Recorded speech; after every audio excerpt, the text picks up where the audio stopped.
Hello, and welcome to the Empowerography Podcast.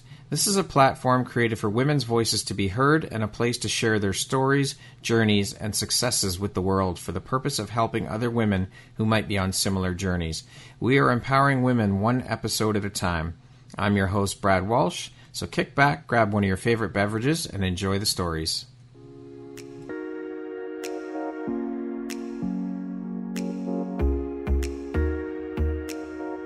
If you're looking for jewelry that makes an impact on your self-care routine and your style, Empowerography would love to offer you a discount code to one of our exclusive partners, Quartz & Canary Jewelry and Wellness Company. Please use code EMPOWER15 to receive 15% off upon checkout at www.quartzandcanary.com.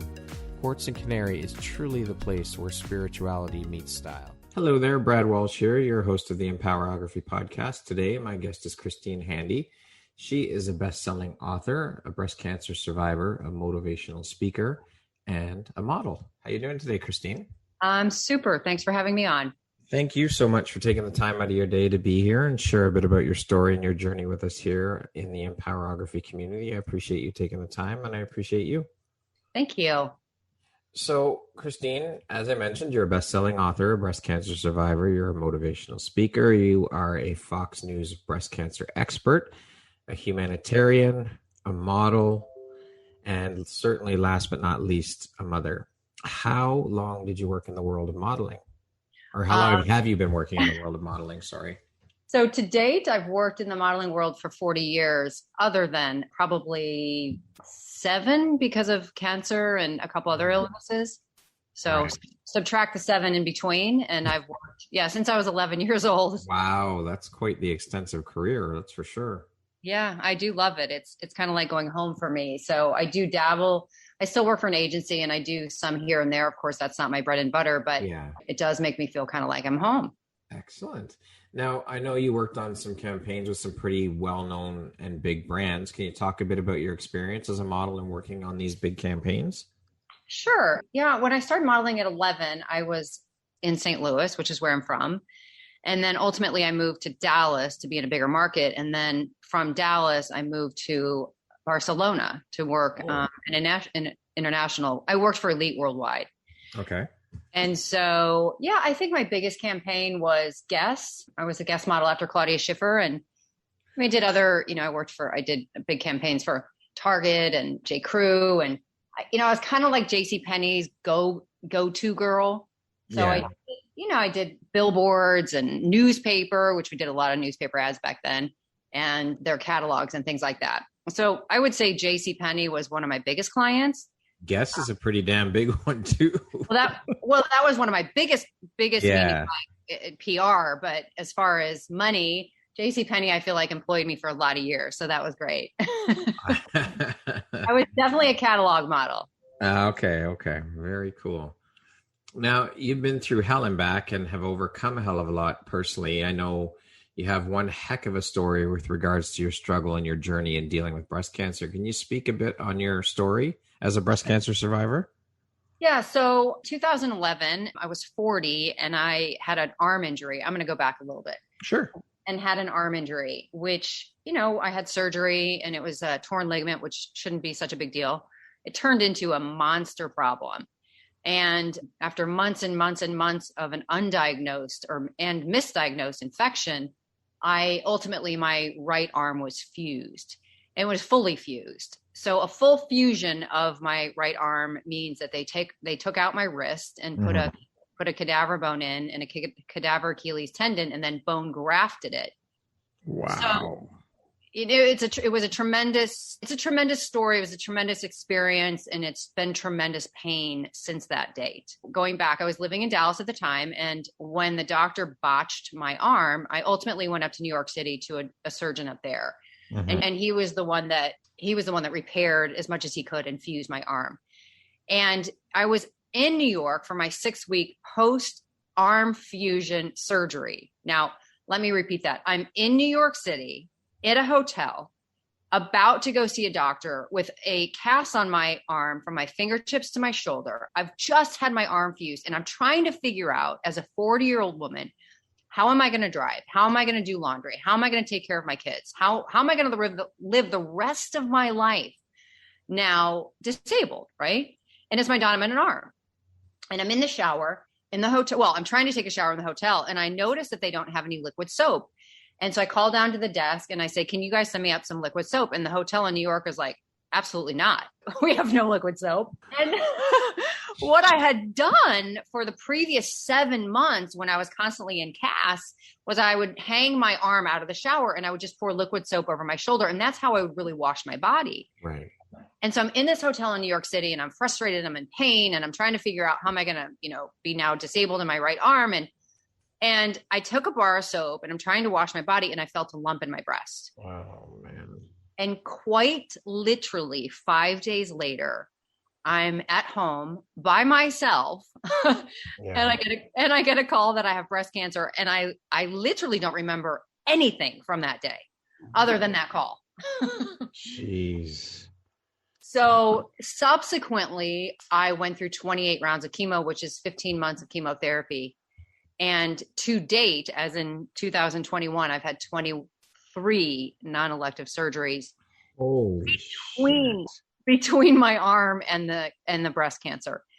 So let's go back to the breast cancer. When I was diagnosed with breast cancer, I really, for the past 30 years, I'd been really dependent on my external shell. What I looked like, what I could provide to society was what I look like. At least that was what I thought.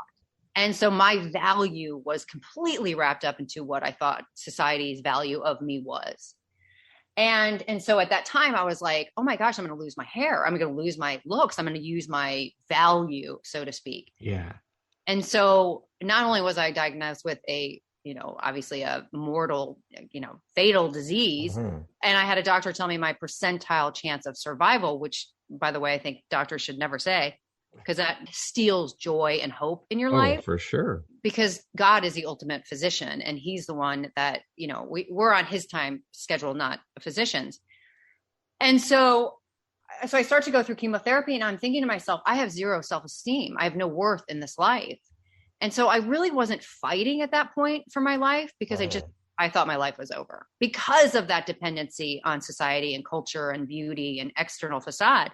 Yeah. Invariably, and with great luck and great friends, my perspective shifted. And I was able to find the value of who I was inside. And through my faith and pouring into that during those quiet moments through chemotherapy, I was able to find myself and my true identity, which had nothing to do with the bags that I could carry, had nothing to do with the street address or blonde hair, the blonde hair that I just lost. And so it was quite a shift and quite a transformation, but one that I came through with a lot of grit and grace. Yeah.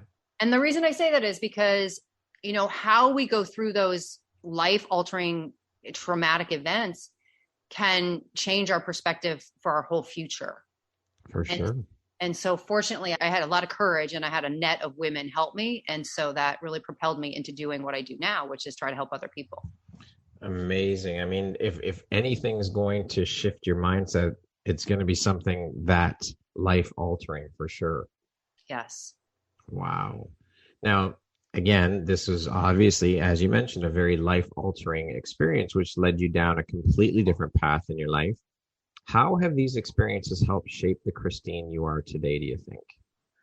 I get asked that a lot, and it's such a valuable question. I loved who I was, but I like who I am maybe more now because I know who I am, for one. And I have an ability to inspire and lead and help other women and help other men. But my focus is more on women and self-esteem, only because I had such a low self-esteem. And it's funny, people think that models, we're on magazines, in magazines and catalogs, on TV and commercials and things like that. And they think, well, that person could not possibly have a low self-esteem. And the truth is, so many models who are so dependent on what they look like get kind of cut down a lot. Right. Because we're in an industry where we're shaped by what we look like. And so I've spoken with many models who are friends of mine, and most of us have had a very low self-esteem during those times. And so I've been at that lowest point of my life. And so I know what that looks like. And so I try to teach women about self-esteem because we make choices based on our self-esteem every single day. Mm-hmm. And so to nurture your self-esteem, to take time out of your day to work on your self-esteem and really think about how you're speaking to yourself and who you have surrounding you that are speaking into you. Yeah. And what does that look like? I mean, everything, absolutely everything in life starts with the foundation of self-love, all of it. I mean, it all starts within us. And when you have people nattering in your ear about this and that and telling you that you don't look properly, you don't look good enough for this, you don't look good enough for that, I mean, it's got to take a toll. I can only imagine that those issues, self-esteem issues, and what must be completely rampant in the modeling industry.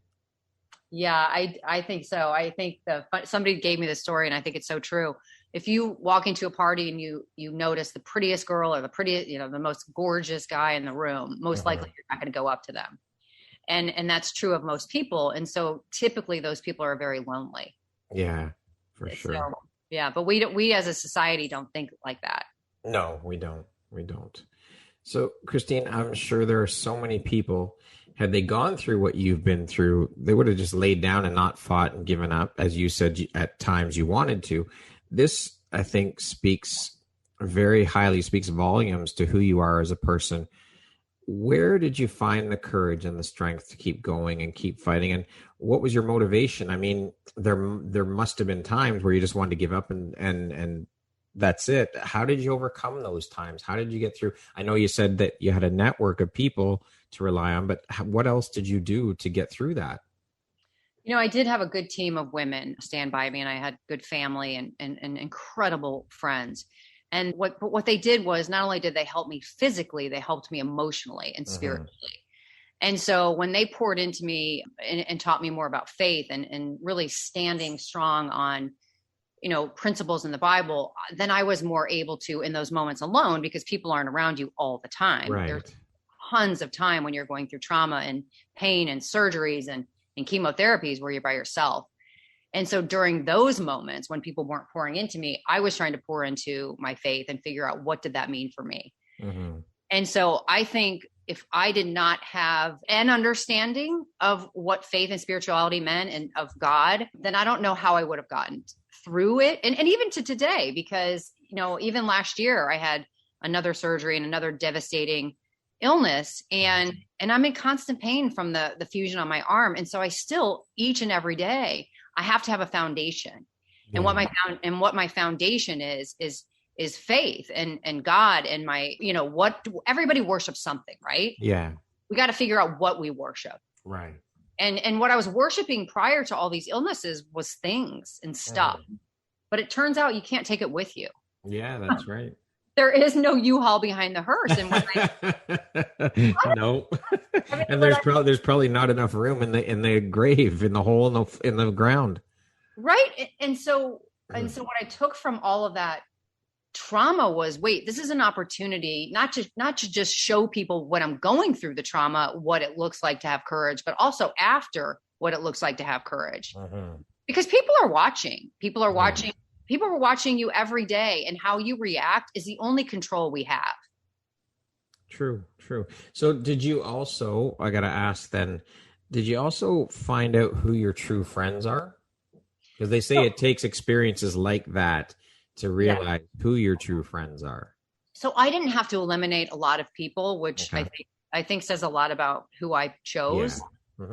But I also think that, what I hope that people understand is you have to be a good friend to have good friends. For sure. And there are moments in my life where I've had to eliminate people gracefully because those voices weren't serving me. Yeah. They were condemning, they were shaming, they were critical. I'm critical enough of myself. I don't need other people to be critical of me. For sure. I love that you said and pointed out that you have to be a good friend to have good friends. That's very important. For sure.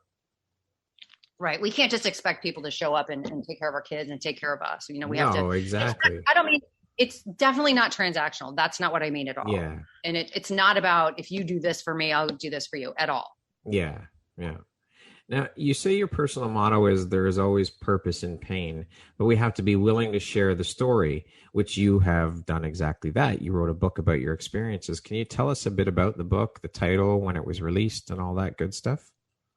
Yes. So my book is called Walk Beside Me. The first release was in 2016 and the second release was in 2017. It's been a pretty powerful book because it's a very vulnerable story. It's a fictional depiction of my life. Mm-hmm.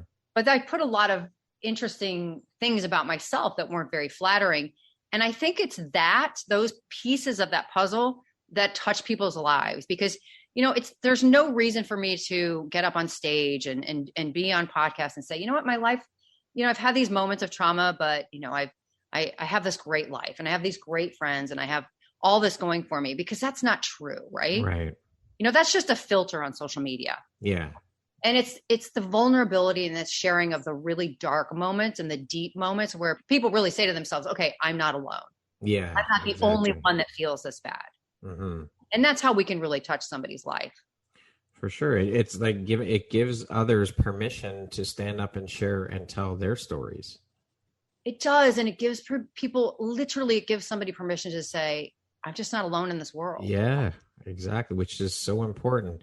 That connection and having impact on another human being's life. That's what it's all about. That's what life is all about. That's what living a good life is sharing and having an impact and helping others. I always like to tell people I have post-traumatic wisdom. That's great. I love that. That's my claim to fame. That is awesome. Post-traumatic wisdom. I love that. That's brilliant. It's true, though. I do. I believe you.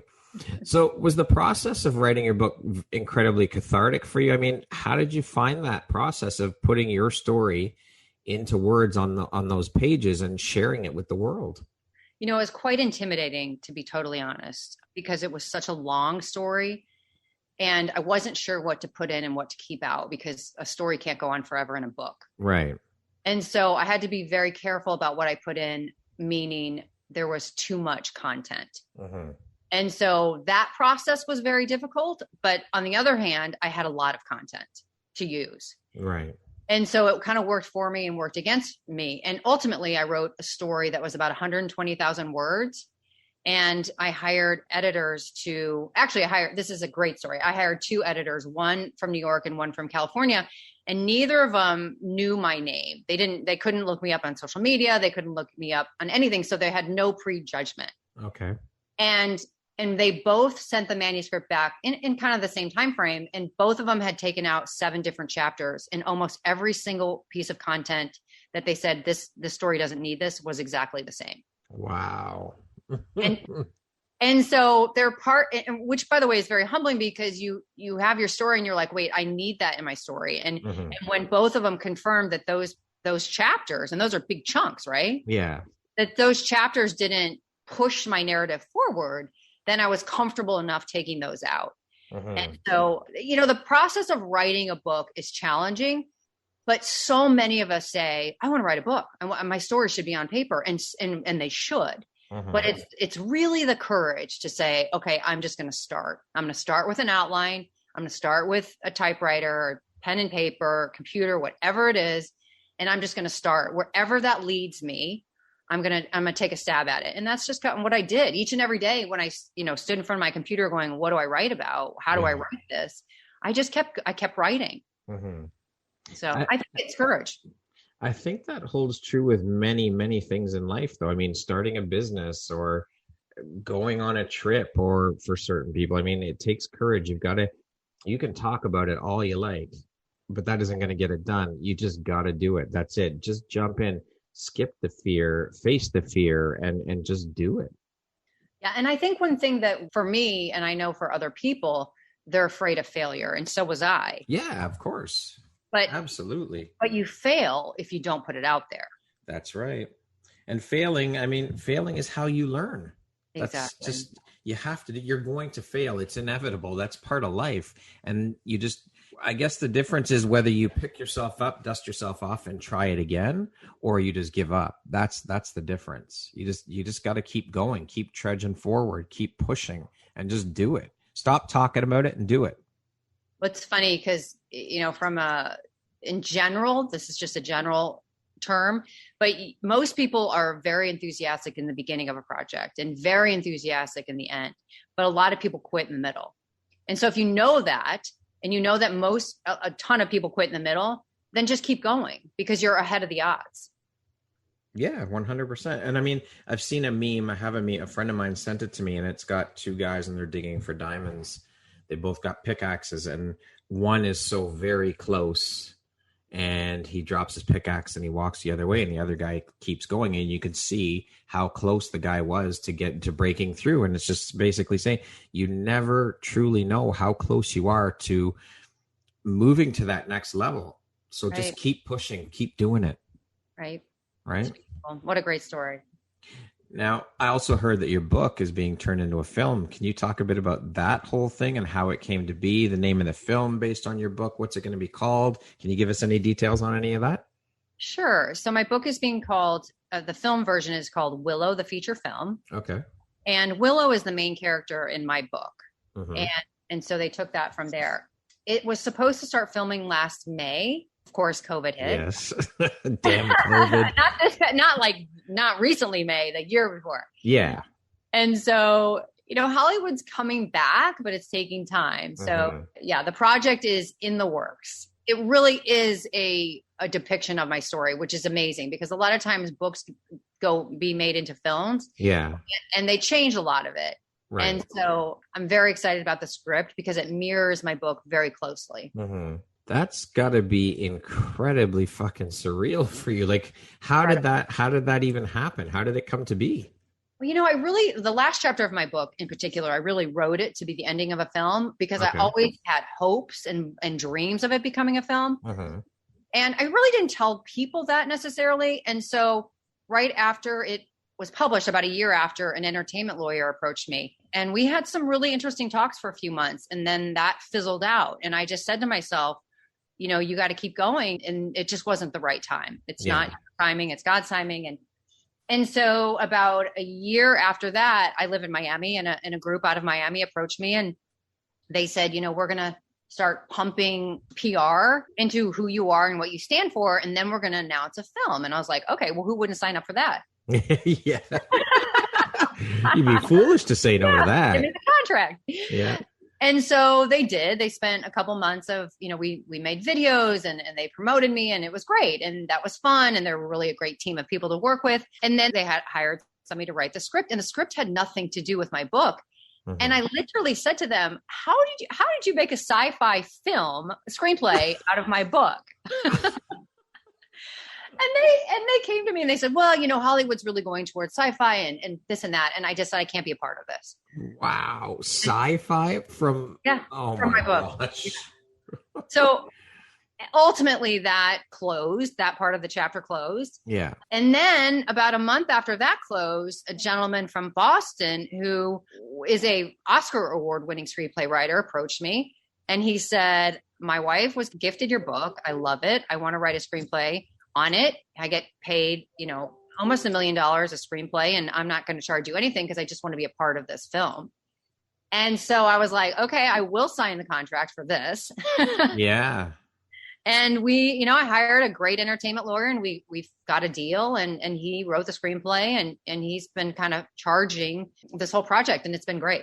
Really interesting project and a great man. And so it's been fun. It's fun to work on. That's phenomenal. What an experience. Like, I can't even imagine how that must have felt. Someone wanting to turn your story into a movie. It's cool. It's surreal. It is surreal. Yeah. So in addition to all of this, you're a member of the board of Ebeauty. Can you tell us what Ebeauty is all about and how you became to be a board member? Yeah. So Ebeauty is an incredible organization. And what we do is we gift women wigs during treatment. And they're free of charge. We have gifted over 55,000 wigs in the United States. Shit. 55,000 wigs in the United States. And this is so important because when women are in active treatment and they lose their hair, it's very devastating. Right. And one of the most difficult things to do is to not have anything to put on your head. So, right. And wigs are very expensive. And so what we did, I didn't, but this woman, Carolyn Keller, started an organization. and she takes, we take in donations of wigs, and then we turn around and we've partnered with the Paul Mitchell salons. And we send our wigs that we get from donations to the Paul Mitchell salons, and they wash and style them. And then they send them back to us and redistribute them. We've also partnered with L'Oreal, who gives us grant money. And so with those two partnerships, we've been able to do all of this as a team. And so I went on the board about 4 years ago, and I hope I'm a contributor, but we've partnered with hospitals during COVID to get these wigs out. And, you can just go to our website, ebeauty.com, and pick a color, pick style, pick the length of hair, and we literally will just ship one out. So it's a free resource, and it's a great resource for a multitude of people. That's incredible work. 55,000 wigs. Now, do you guys only distribute to citizens of the U.S.? For now, yes. Okay. Yes. That is incredible work. Yeah. Now, sorry, go ahead. No, I just said thank you. 55,000. That's phenomenal. Just phenomenal. And how long does it take then when you ship the wigs out that you guys have to the salon, to Paul Mitchell salons, and get them back? How long is that process typically? It's about 3 weeks. Okay. Our biggest maybe handicap is money. Right. So we raise money because of the shipping costs. And that's all the shipping cost is our biggest expense. Yeah. Okay. Now, you're doing so much work based on and around your experience with cancer. How did the opportunity for you come up to be a breast cancer expert for Fox News? Well, I'm the breast cancer expert from the patient perspective. Yeah. And I think that is critical. I honestly think that, news organizations, and especially when it comes to the medical community should have patients' perspectives, because if you're coming from a doctor's perspective, it's very different. Yeah. And so I feel very lucky that I can speak about the breast cancer community within the breast cancer community, but also about the breast cancer community's issues and about treatment issues and an all mirage of different things that happen within the community. And so it started about 4 years ago. And typically I do a lot of interviews during Breast Cancer Awareness Month, but that's not always the case. And oftentimes they'll send me, research reports, which keeps me in the know about a lot of interesting topics about research. And there's a lot of hope in breast cancer research right now, which is great. And so I do stay kind of current on all the different researches and drugs that come up. And so I really love doing that for them, because again, I think it's so important, because the medical field they've got their own opinion. They've got their own, whatever. But, from a patient perspective, it's very different and important. For sure. Absolutely. Because it makes cancer, the disease, relatable. Like, you can relate your story to other people and other people can relate to your story. I think that's so important. I don't know why they don't do that. And maybe they do. They should do that with a lot more diseases that people are suffering with. And it's just to help educate the patients so they know that they're not alone, first of all, and they become more informed on the personal side, not from a doctor's perspective. Exactly. It's so important. For sure. Now, you've really dove into doing humanitarian work. You are also the president of the board of People of Purpose. Can you tell us what that organization is all about and how you got involved with that cause? Sure. So it's an organization in Palm Beach County, and we're trying to change the landscape of recidivism. I'm obviously a motivational speaker, and I speak in prisons. The state of Florida hired me many years ago to speak in prisons, and I take it very seriously. And I really love that group of people because they want hope, right? Yeah. And so when you speak about hope, you really touch so many different lives. And so one of the prisoners reached out to me on social media after he was out of jail and about 3 years ago, and we developed a friendship. And he said, I really want to start an organization to help other people in Palm Beach County, because that's where he was in a prison. And I said, well, I'll help out. And ultimately that became a board. It's called People of Purpose. And I'm the president of the board because I'm obviously contribute and I have passion for what he's trying to do. And the landscape of recidivism in Palm Beach County, the rate of return is like 92%, which is a huge number. And so what we're trying to do is educate and give inmates, equip them with tools so that when they get out of prison, they have a job to go to. Yeah. And so that's kind of the work that we're trying to do there. Okay. Now, when you go into these prisons and speak, what are you speaking to the prisoners about? Like, what kinds of things do you talk to them about? One thing I like to start with when I get there is, I've had a lot of prisoners say to me, I'm really afraid to get out of jail because then I'm going to go back and do what I did. And I'll say to them, well, you might as well just stay, because you can be a prisoner with, behind those walls, right? In a prison. But there's so many of us that are prisoners outside of those walls. Yeah. And so what does that look like, right? We're prisoners. We're prisoners of fear. We're prisoners of devastation. We're prisoners of trauma. We're prisoners of anxiety. And so I try to make them feel like they're not alone. Yeah. And I also try to make them feel hopeful about second chances. Okay. So that's kind of what I go into trying to accomplish it. Yeah, I love it. Now, was this type of work, call it humanitarian, philanthropic, whatever you will, was this always something that you did? Or was it part of who you are as a person, or did your experiences and journey awaken these things and purpose in you? Prior to all of my illnesses, I would write a check and I felt complete with that. And after my illnesses, I decided that the check wasn't enough, and the check really was less important than showing up. And so my humanitarian work has been much greater, and I don't expect anything from it. I get great joy from doing it, and I get great joy from helping other people. I get a feeling of, I got a feeling of responsibility after I went through all that trauma. I had a lot of people stand up for me, and I had a lot of people stand in my life until I could take care of myself. So I feel about my humanitarian work is I'm standing up for people, but I'm also standing in for people until they can stand on their own. I love that. Why is this type of work so important to you? Why have you decided to make this your mission, your purpose? Why is this such a huge part of who you are now? Well, it's interesting. When I was, modeling and career and a mom and a mother and doing all those wonderful things and important things, I just felt no responsibility to do anything different for society. And I think that I also believed that I didn't have a big enough voice to help. And so I thought, well, if I just write a check, then that's my voice. Yeah. And after my cancer and after my chemotherapy, I still kind of had that impression of, I don't have a big enough voice. I don't have a big following on social media. Nobody's going to listen to me. And how can I really help change the world? And that was a self-esteem problem. And once I get over that, once I started to really build my self-esteem and my self-care, then I thought to myself, no, I do have a voice and I can change the world. And once I realized that, because we all can, it's easy to say, right? It's different to do.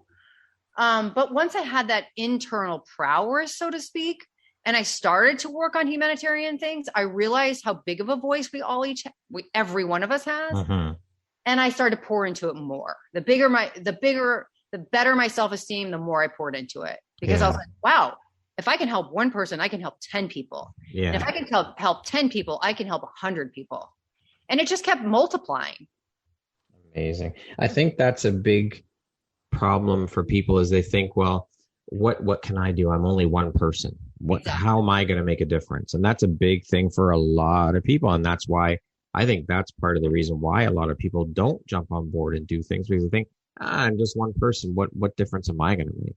Well, and the other thing about that, I think, is, again, I think it was rooted in self-esteem. Like, for instance, if you follow me on social media, you will hear me say all the time, good morning, everybody have a great day, but today we have an opportunity and a privilege to help somebody today. So go get them. And I say it all the time, and I think people get sick of hearing it. But to be honest with you, if it just speaks to one person, and that one person reaches out to somebody, or that one person goes and helps somebody that day, that's a multiplier effect. Yes, for sure. That's the only reason to say it, but somebody might look at it and go, that's kind of embarrassing to say all the time. Or, what if people think I'm a dork? Or what if people judge me? Who cares? Yeah.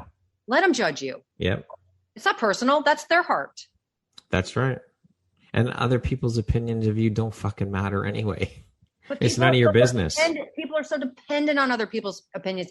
Honest to God, when that doctor said to me, you have this percentile chance of survival, That was the last day I gave a shit about anybody's opinion.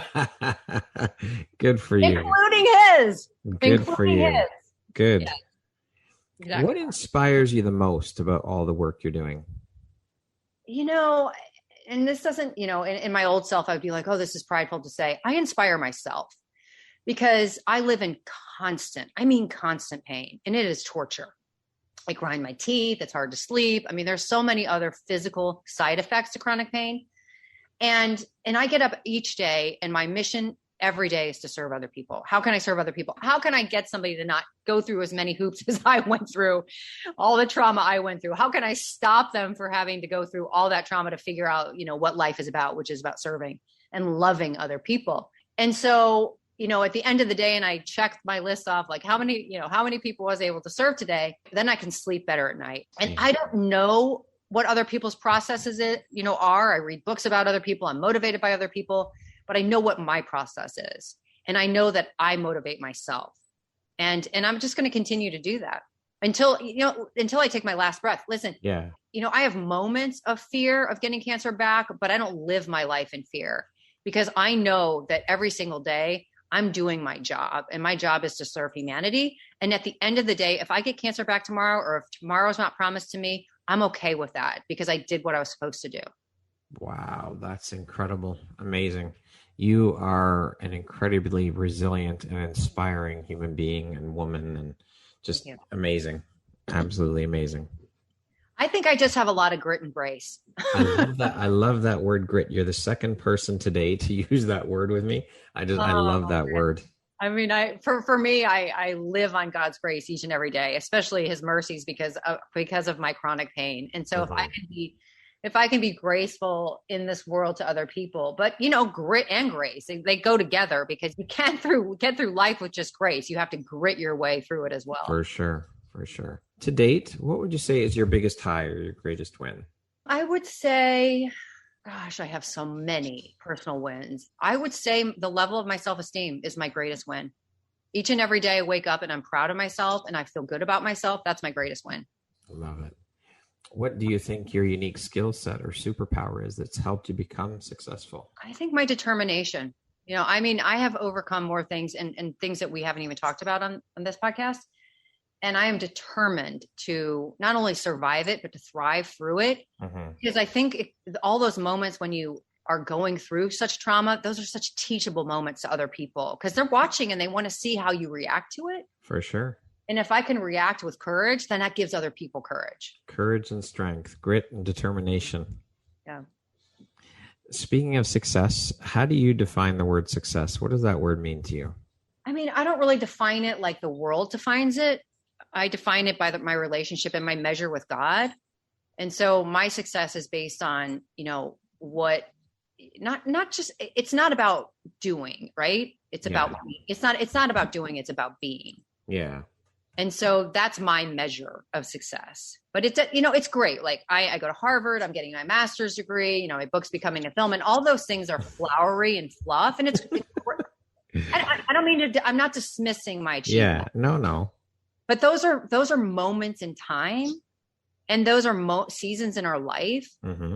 But every day there's voids of space where I have to say to myself, like, okay, well, who am I measuring my life by? And it's really my relationship with God. Well, when you've been through what you've been through, and again, like you said, you're not dismissing these things, but it's part of the journey, but it's not the be all and end all these things, right? Well, those things can be taken away. Yeah, exactly. And I don't want to depend on things that can be taken away. Yeah. I used to. Mm-hmm. Yeah. And I don't want that life anymore. What would you say is one of the most important things you've learned in your life? And what was your life like before learning it? And what was your life like after learning it? I mean, I think my biggest transformation was the dependency of my external shell, but not just my external shell, like, beauty and the allure of society and the allure of stuff. And to give up that dependence and to completely transform that to be dependent on faith, I think has been my biggest transformation because those are pretty extremes, right? Oh, yeah. And I was on the extreme on both sides. Yes, definitely. I was definitely a consumer. I was like, oh my God. And now I could care less. I could care less about the the bags that hang in my closet. I could care less about the labels. I could care less about, other people's beauty. That doesn't impress me. Mm-hmm. It's funny how life-altering experiences change your entire viewpoint. And I'm sure it doesn't do that for everybody, but it's just interesting how it changes your entire viewpoint on so many things in life, on life in general. Yes. Yeah. But again, it's all in our reaction. I've seen people who've gone through trauma who isolate and really go into a shell. Yeah. And don't want to be around any people. They're bitter and they're angry. And listen, I'm not judging that. Mm-hmm. That I understand it. I didn't want my life moving forward to look like that. Yeah. Well, you made a conscious decision that you weren't going to live like that. So. It's a choice. It's our reaction. Yeah, for sure. What would you say is one of the best pieces of advice you've ever received? Let go and let God. Oh, I like that. What makes you feel inspired or like your best self? When I can forgive. Who in your life has had the biggest impact on you and why? One of my very best friends. She was there the moment I wanted to take my life. She was there for 15 months, standing by my side when I was going through chemotherapy, and she continues to stand by me. Beautiful. Friends like that are far and few between. And when you find them, you hold on to them for sure. Yeah. And they inspire me. Women inspire me. What is one of your favorite quotes? Well, I usually say let go and let God, but I already said that. Oh. So, I do preach about this all the time. There is purpose in pain. It's just the act of doing it. And I truly believe that because pain can paralyze us. Yeah. And it's understood, right?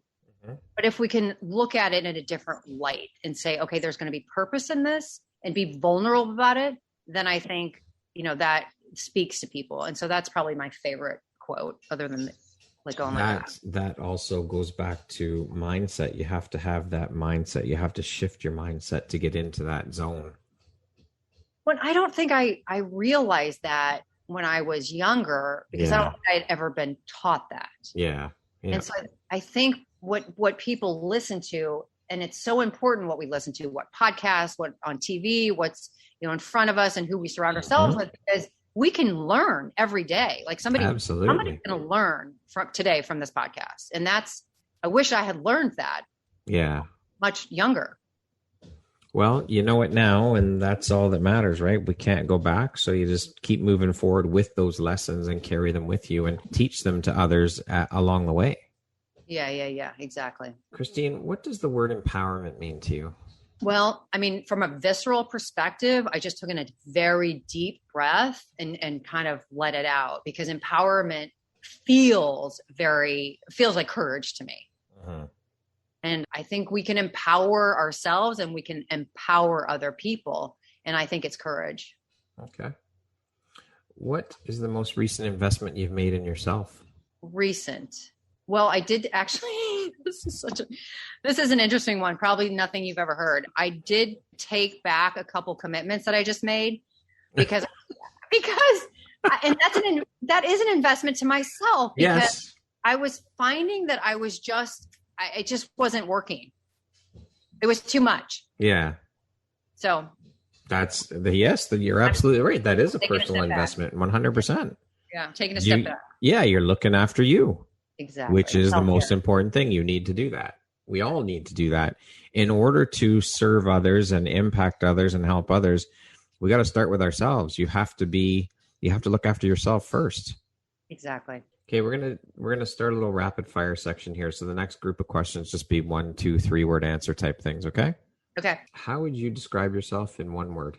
Courageous. What's the first thing you notice about a person? Their soul. Early bird or night owl? Early bird.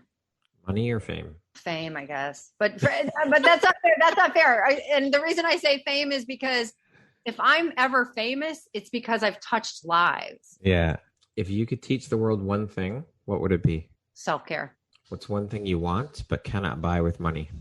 Love. If you could change one thing about the world, what would you change? Judgment. If you came with a warning label, what would yours say? I'm detached. If you had a theme song that played every time you walked into a room, what song would that be? I raise a hallelujah. Okay, that concludes our rapid fire section. Now back to our regularly scheduled program. Keep going. No, we're good. Christine, if you could go back and change things in your journey, would you change anything about how your stories played out? It wouldn't change the characters. I wish I could change what I was pouring myself into. I wish I could change what I was listening to. I think that would have changed my life. Okay. What are you most proud of? I think we talked about this. And I think I said something different, but I am very proud that I had the courage to write the book. That's definitely something to be proud of. Like you said, I mean, it's about sitting down and doing it. And how many people have you personally come across that you can think of have said to you, I want to write a book? I mean, hundreds, thousands. Yeah. Thousands. But how many actually do it? Not enough. Yeah, exactly. So kudos to you. You deserve a pat on the back for that. I think that you should be proud of yourself for that. Thank you. If you could set up a billboard anywhere, where would you put it and what would it say? I would say probably New York in Times Square because it gets so much visibility. Uh-huh. And I would probably say there's pain and purpose. Just use it to help other people. Awesome. What do you think is the most common reason for people failing or giving up? I think people quit a lot in the middle. I think people are afraid, and I think people are afraid of judgment. And I think that's when they quit. And I think that goes back to self-esteem and pride. Yeah. What would you say is one of your biggest failures, or we'll call it life lessons or teachable moments? That sounds a little bit better. And what did you learn from it? You know, I really modeled for my kids for so long, you know, that life and value was, you know, in, you know, buying things and the street address and, you know, who you hung out with. And it wasn't because I was trying to teach them that, but that was what I was modeling for that. Right. And I have talked to my sons and just said, gosh, I modeled that so wrong. You know, what really matters is love and serving. And I'm hopefully modeling that. I know I'm modeling that for them now. I just hope I hope I didn't screw them up too much. But that was my biggest failure for sure. Okay. If you could sit down and have a 1-hour conversation with anyone in the world, alive or dead, who would it be and why? I'd like to talk to Oprah because she talks to a lot of really wise people. And I think I'm right there in that group of people. And I really love to sit down and have a conversation with her. I think we would both benefit from it. Yeah, a lot of people say Oprah when I ask that question. And I've had a lot of people say similar to that, but think about all the people that she's talked to and all the wisdom she's gained from those people. Exactly. I could gain that wisdom through her speaking with all those people. Right. Exactly. Yeah. Exactly. Who do you turn to when you feel stuck?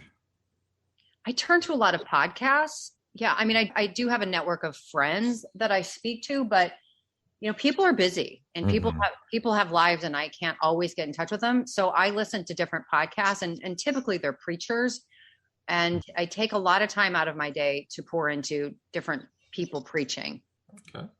I need that to fill my soul. Yeah. If you could step into my shoes, what would you have asked yourself that I didn't ask you? I think a lot of people ask me, you know, how did your kids fare through the chemo and all the illnesses? Okay. How did your kids fare through that experience? It's a very complicated question.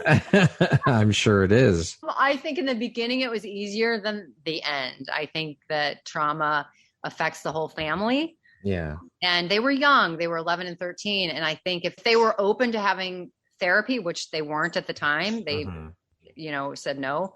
I think they would have been better off if they had. Yeah. And you can't convince an 11-year-old boy to go into therapy. You just can't. Yeah. When you make a mistake, Christine, how do you move on? Well, I have to really spend time forgiving myself because typically if it's a mistake, it's something that I'm trying to forgive myself about. Yeah. And, you know, if I lose my temper or if I'm impatient or things like that, and I get frustrated with myself for doing it, but that's just self-forgiveness, right? If you could go back and give your younger self one piece of advice, what would that piece of advice be?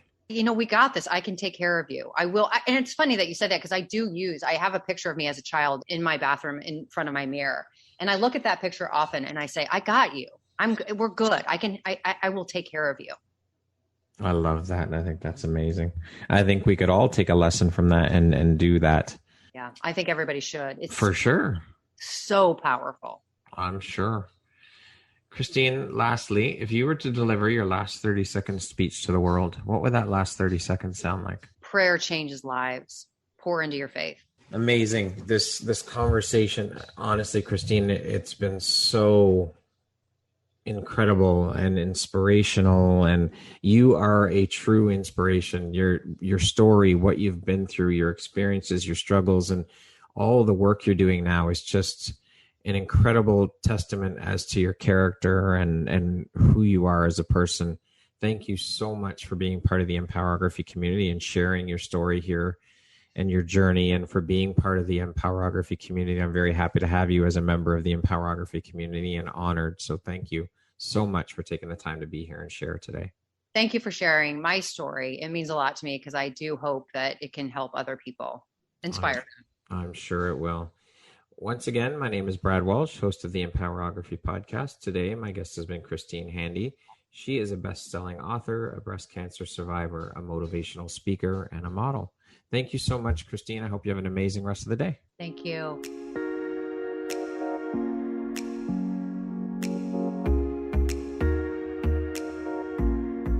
Thank you very much for listening to this podcast. If you haven't yet, please be sure to subscribe, rate, review, and share with all your friends.